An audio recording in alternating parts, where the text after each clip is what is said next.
Mr. President. Senator from New Hampshire. Thank you, Mr. President. I have great respect for the senior senator from Tennessee, but I disagree with him on his objection to extending the Perkins Loans Program for a year. And this is why I disagree. I very much appreciate with the work that he has laid out and the goals he's laid out in reauthorizing the Higher Education Act. Certainly, I think we all want to make sure it's easier for students and easier for students to repay their loans. And I share the goal of also making college more affordable and more accessible for everyone. But as I look at this time frame of where we are with the work that will be done by the HELP committee that the senator from Tennessee chairs by the end of the year, this is unfortunately what happens too often in Washington, because the Perkins program, which in New Hampshire, 5,000 of our students in New Hampshire receive a loan from this program. So it's important, 5,000 Granite Staters.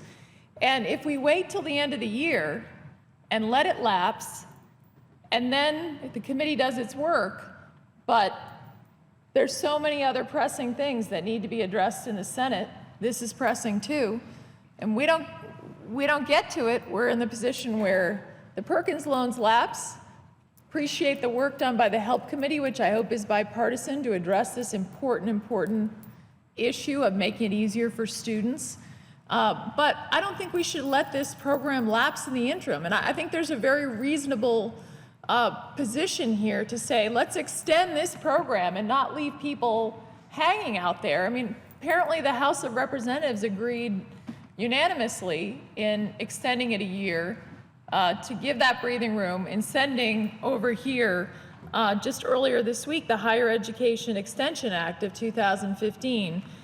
And to do that so that the students who are including the Perkins loan as part of their student aid package, and as I understand it, this could, for those who are, this loan makes sense for them, low-income students, vulnerable students, the ones that we want to fight for here, to make sure that they have access to the American dream.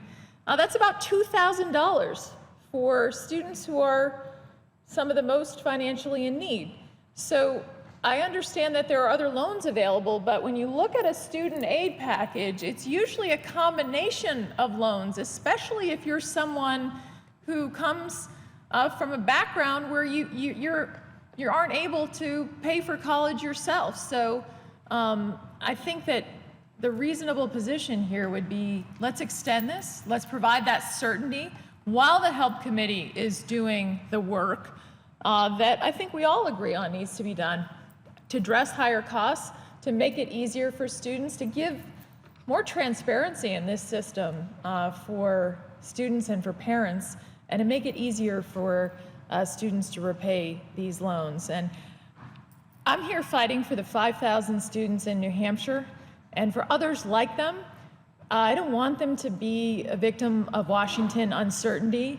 To those who come after them, where the Perkins loan makes sense for them, until we get to this broader discussion, which is an important discussion, let's not let this lapse on behalf of those students. And I think there's a reasonable position that allows the important work of the HELP committee to go forward, but extends this important loan program. So with all respect that I have for the senior senator from Tennessee, this is something I agree with my colleague from Wisconsin and others who have said, let's not leave them hanging on this issue.